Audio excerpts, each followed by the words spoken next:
Hi, it's Colin McIntyre here. In this series of videos, so far we've talked about what a lead page is, and we've talked about the platform Leadpages, which allows you to create them. We've shown you what Leadpages looks like on the inside. On the next few videos, we're going to focus on actually creating your own lead pages. And so to keep the lessons to 5 minutes, in this first lesson we're going to talk about the grid layout which Leadpages use. So once you understand that, that applies to every lead page you'd ever create, and similarly widgets. And so I'm going to go onto the laptop and today talk about the grid layout and widgets. So I've entered Leadpages and I'm going to create a new landing page.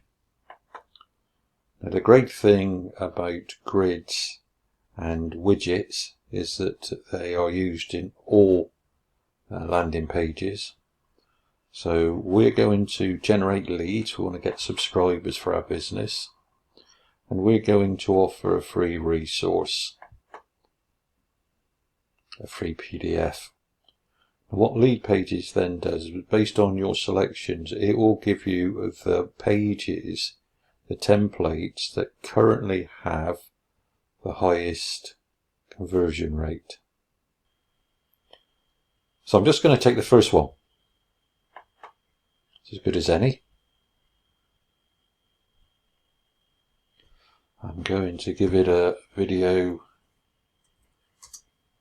demo title. That title can be changed at any time. Okay, and so this is the template which you start working with. And the thing for you to notice straight away about is this grid. So if I just come across this, I can see that's the section on the left hand side. It tells me this is the section main content. This is all the same. Doesn't change name here, that stays the same. And it looks like this is a one section page, and if I see that it's only got one section, and in this case that's called main content. If I hit that down arrow,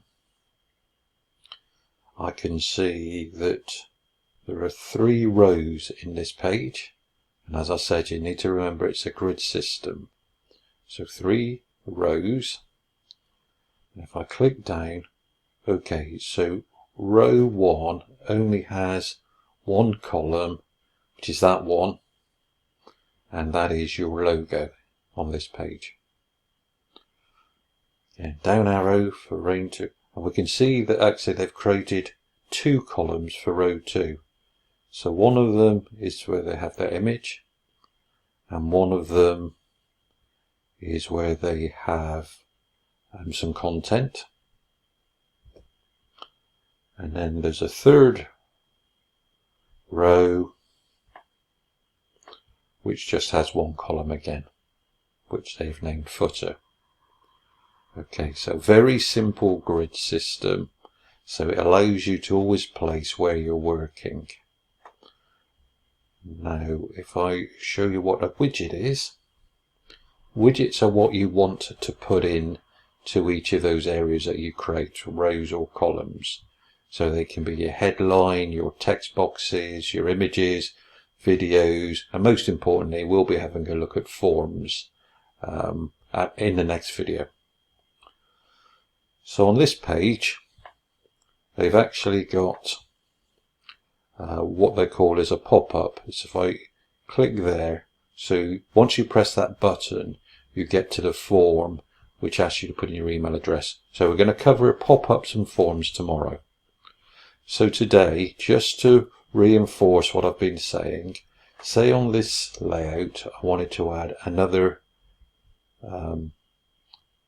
section, which I could do here. And that's just come up as section 1, but I could rename it, but I'm not going to bother at the moment. Again, down arrow to open everything up, section start, it's just got one row, one arrow, at one column, because I've not asked it to do anything else. In this case, I'm going to add another column. Okay, so in this area now, this row 1, I've actually got, sorry there, row 1, I've actually got 2 columns. It's not that obvious at the moment, but if we go to add a widget, so let's say we wanted to add an image. I come down to column 1, and you can now see there's a column on the left and there's a column on the right. So if I drop my image in there, that would be on the right hand side because I've created 2 columns. If I go back to it,